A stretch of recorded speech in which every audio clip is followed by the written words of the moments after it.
Hi family, as promised we are back, and it's a further extension of reflecting on our journey as Africans.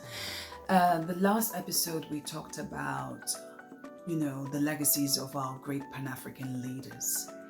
And we are happy to see that some of our African leaders that are now leading different countries in Africa are actually, looking at those legacies left by our great previous Pan-African leaders and, following their footsteps.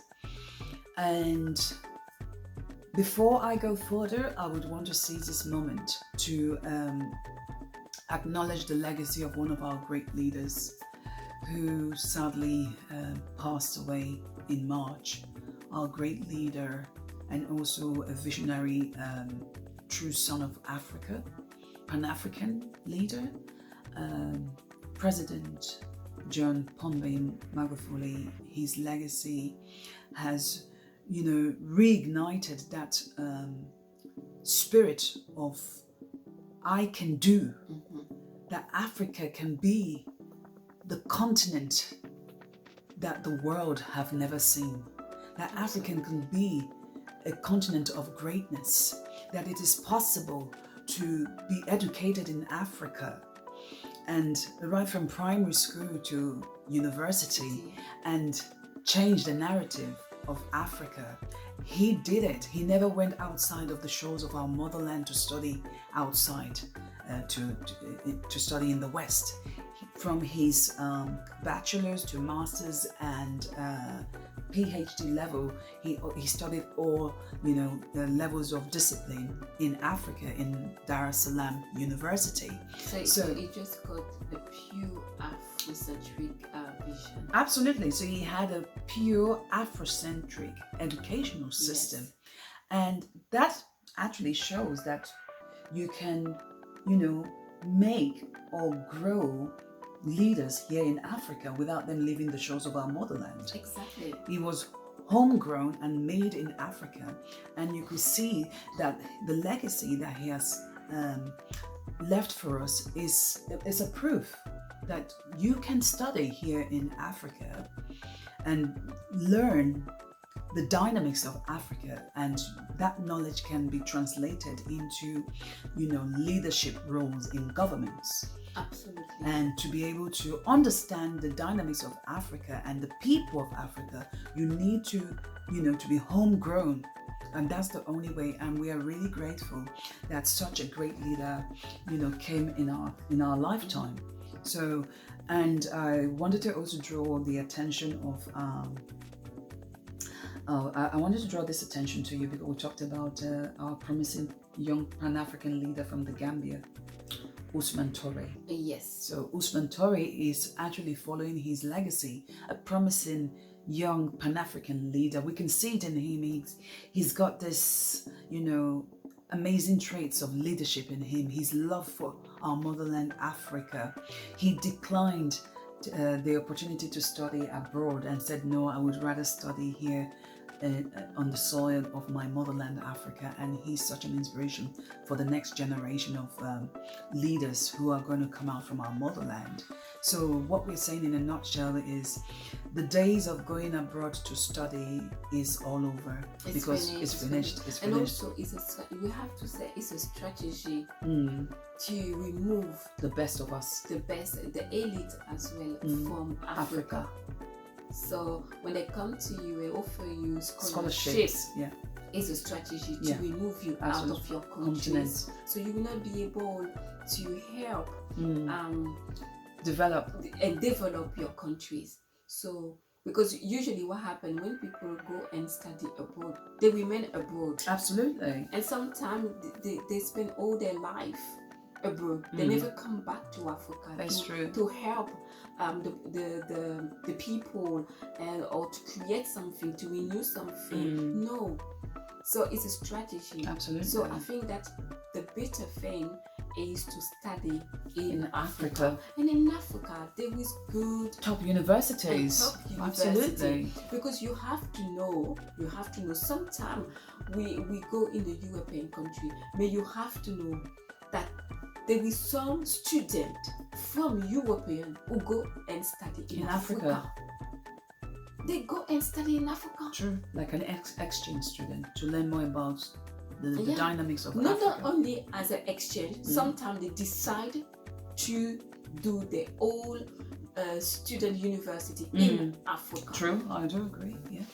Just like you will go to Europe, then they go to Africa. It's true. So in Africa, they have good university. Yeah.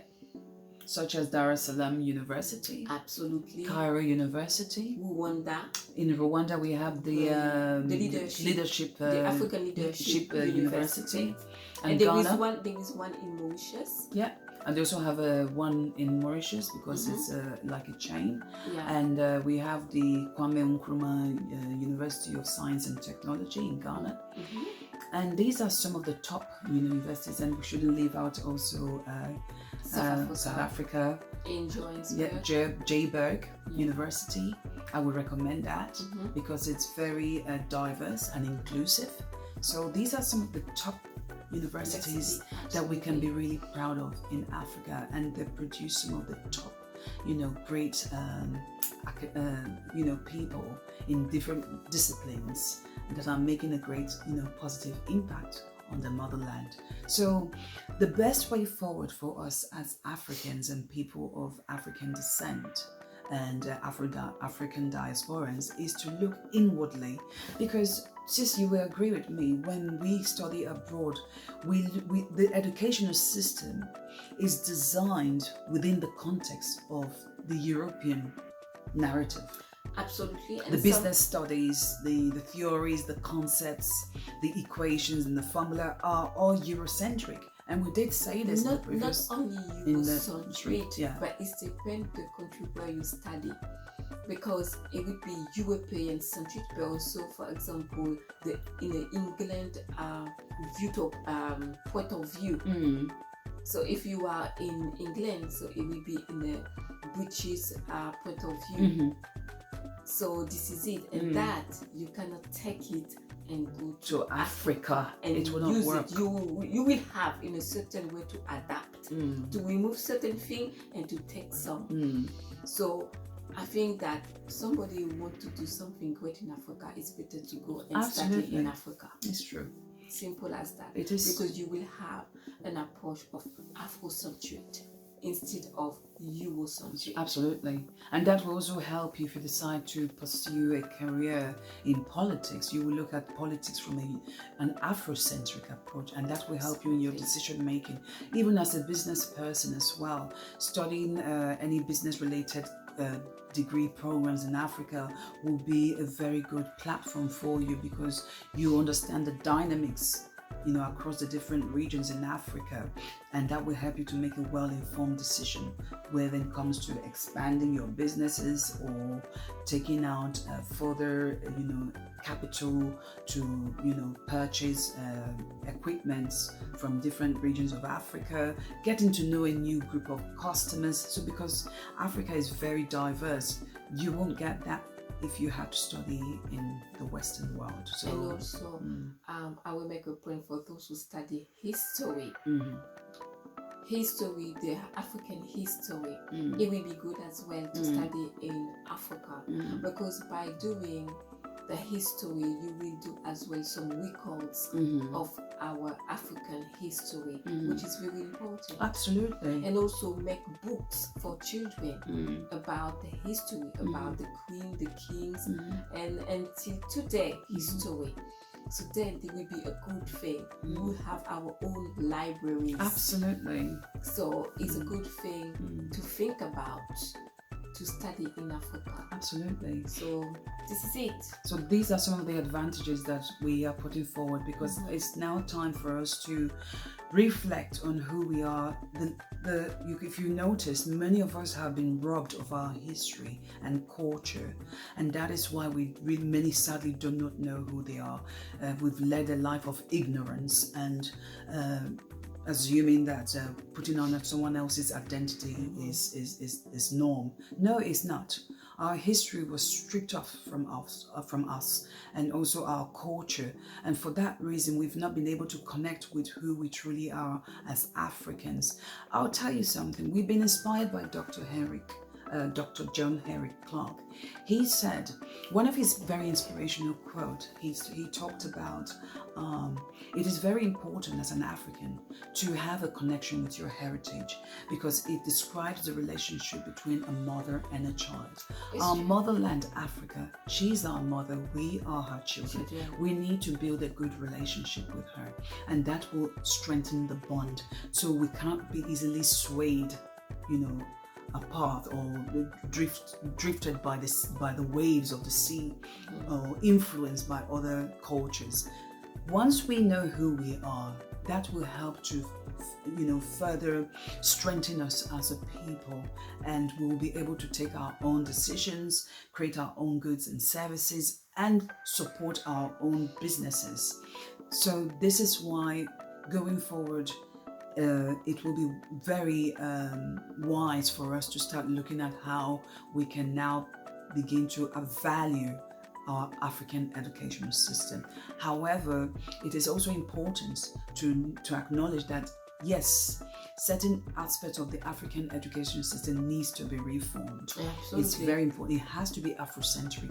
Our children, right from very tender age, need to learn about our history, our culture, and our heritage, because they need that as a foundation in their lives. Because in the West, the educational system doesn't give you privilege to have knowledge about your history or your culture. They only feed you about their own history and culture, and unfortunately we have to adapt what they have fed us. And also Thomas Sankara, one of our great Pan-African leaders, did say that whoever feeds you controls you. So they have fed us all through these centuries with their own narrative that suits them. Now it's time for us to take off that, identity that doesn't belong to us, and begin to reconnect with who we are as Africans. Yeah. So it's very, very important. So Dr. John Henrik Clark was very, firm on this, that we need to reconnect with our motherland. And he's been very inspirational about we as a people, knowing our history and culture is fundamental to our survival, is the fact. So we do not end up being erased without an identity. So knowing our history and culture is very important. And the only way we can become self-reliant is having the true education. He also talked about that as well. The true education is about who we are as Africans. So it's so very important. Yes, sis, will you want to add anything else? Also regarding the education, I think that we have to change, because sometimes when people, or most of the time when they study, they do not know how to create things from the study. So it's better that we have much more study with application. Absolutely. Training. Like practical in the class, in the course. That is part of it. So then when the course is finished, they will be able and capable of creating something. Whatever, for example, those who are engineering, they will be able to create a car or to create some bridges, because they did it during the class. They have training. Absolutely. But I don't want to say the training at the last year. No, the training since the beginning. Right from the first year in the university. The first day, we start with training. Because Very it's important. like this we learn. Absolutely. It's with training. Absolutely. That's it. Okay. Yeah. So at the same time, I also want to seize this moment to draw attention to the educational system here in the West. Right from, sadly, right from the beginning, we've been dependent on the Western academic style of learning. At the same time, we are so dependent on their theories, their models, and concepts.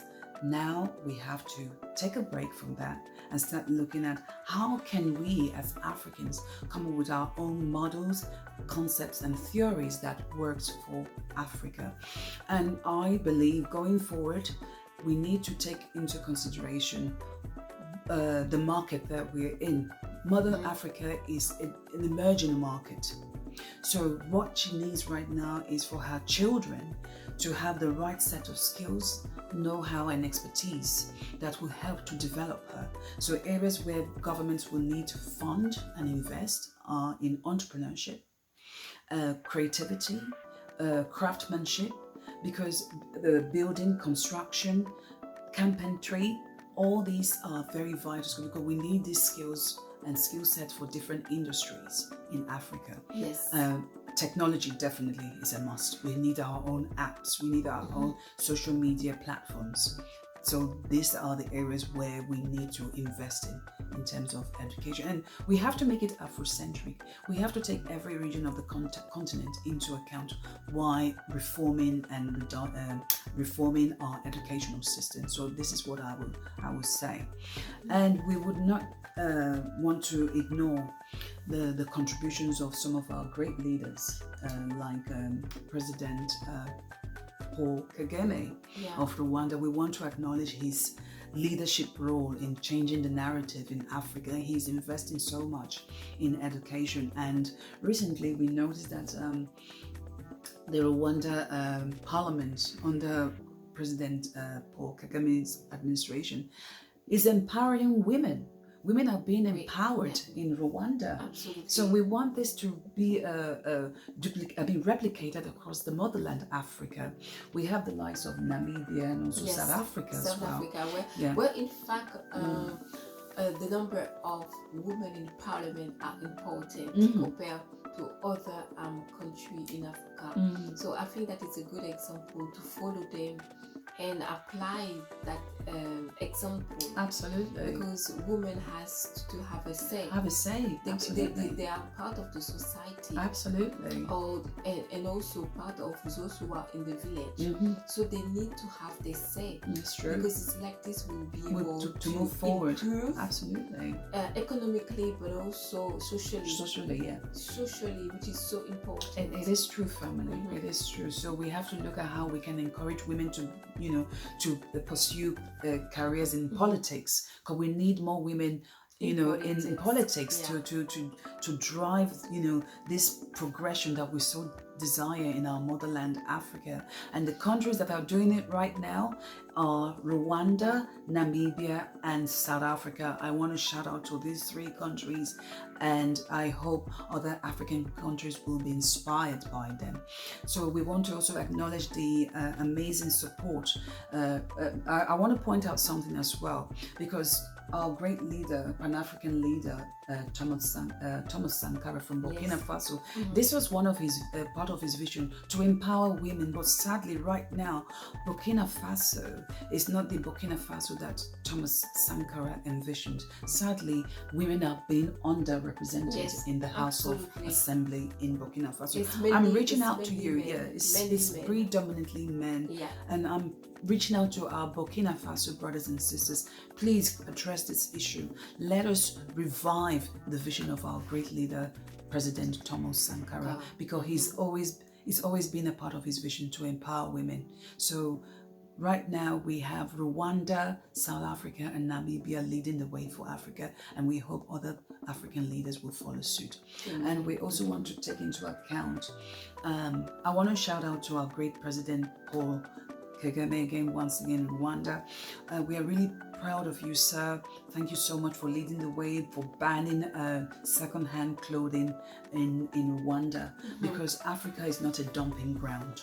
Our motherland is not a dumping ground. We need to protect our textile industries, and I'm really acknowledging you for your bold move to ban second-hand clothing in Rwanda, and we are hoping that other African countries will follow suit.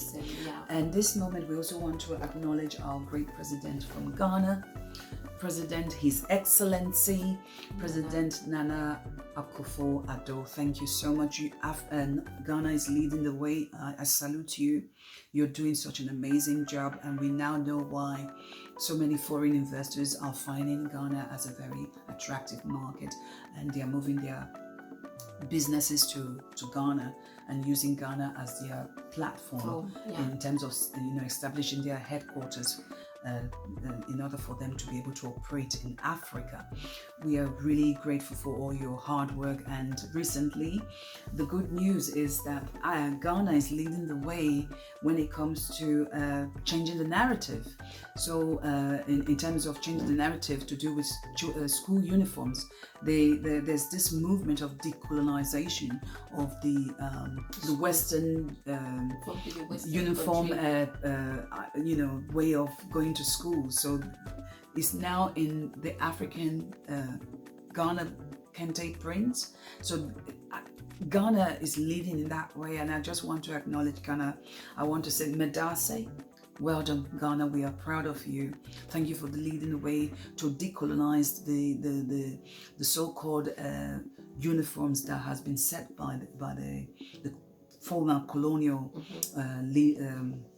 powers, or whatever they want to call themselves. We are really happy that Ghana is leading the way in that direction. Thank you again, Ghana. We are really proud of you, and we want to acknowledge all the great hard work that is going on in Africa. We can see that the legacy of our great leader, President John Pombe Magufuli, is touching the lives of other leaders who have seen his legacy. In fact, it will be an example for many leaders in absolutely, Africa. Absolutely. So we have that, how can I say, this effect of, how do they call this? They call it the Magufulication Effect. Yeah, it's the Magufulication effect. Yeah. So I think that is a good thing. Yeah. Because it teaches a lot of, a lot of lesson in the sense that we are capable to develop ourselves by our own. Yeah. We don't need to depend on foreign bodies. We don't need to depend on foreign aid. On any loans come from IMF or the World Bank. We don't need to, we have like the natural resources. We just have to put taxes on it.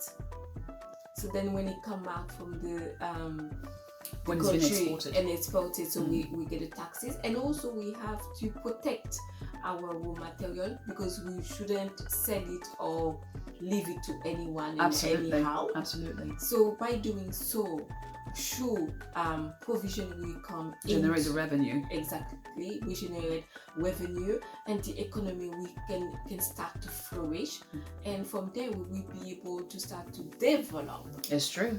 So true. This is it. This is the way. It is the way forward. It shows the way. Show us an example. So it's doable. We just have to apply. It's true. So he proved to us, our great leader and visionary leader and true son of Africa, President John Pombe Magufuli. He proved to us under 5 years, he was able to achieve so much. Successful mega projects were being done under budget and on time. Absolutely. He proved that we can eliminate corruption at all levels. So it is doable. Africans can do it. Absolutely. And I think that Gaddafi did the same as well for Libya. Absolutely. So in Libya, they was independent because they have their own bank, their own water systems. Yes. Their own of everything. Everything, they had everything. Libya was like a model for Africa, but it's a pity that they couldn't materialize. He was ready to transfer that knowledge to all the regions of Africa. Yeah, he wanted it to be. Imagine if he wasn't there today, 2023, we will have already liberated the first currency, because even as well the water system, he wanted to replicate it across the continent. Across the continent. So Africa now will be something else. So we can still do it. It's still doable. It's still achievable. Absolutely. We just need to believe in ourselves and do it. Yeah. So African brothers and sisters, people of African descent and African diasporans, we can do it. You can do it. We have to believe in ourselves. It is possible, it is doable, and we wouldn't want to leave without acknowledging our great president of Malawi, great president His Excellency Dr. Lazarus Chekora. Forgive me if I didn't pronounce that very well. Malawi brothers and sisters. He's been moved by the legacy of our great leader. He's been really moved, and we know that he's going to make a difference in Malawi. So we want to seize this moment to acknowledge him for what he's doing so far. He's trying to eradicate corruption. We've seen some of the moves already in Malawi, so we are happy that he's taking action where it is needed, and we are hoping that by the time he completes his term, Malawi will be in a better place. So if every African leader begins to do their part, I'm telling you, our motherland will be the greatest continent in the world. She's always been the greatest, and we are in that season now to make it happen. We would just have to, how can I say, to put Africa where it deserves to be. Where she deserves to be on the global stage right now. So if each leader do their part, what they have to do to enhance Africa, so the story will change. Absolutely. The narrative will change. The narrative will change. So there will be no dependency on foreign aid, no loans. We need to use our resources to generate the own revenue to develop our own economies, and we need that one single currency and also one African Union passport, so that Africans, Afro descendants, and people of African descent and African diaspora can trade among ourselves. We are a big market. We need to come together now and do it, because we are the ones to change the history of Africa and propel her to her destiny of greatness. So thanks once again, family.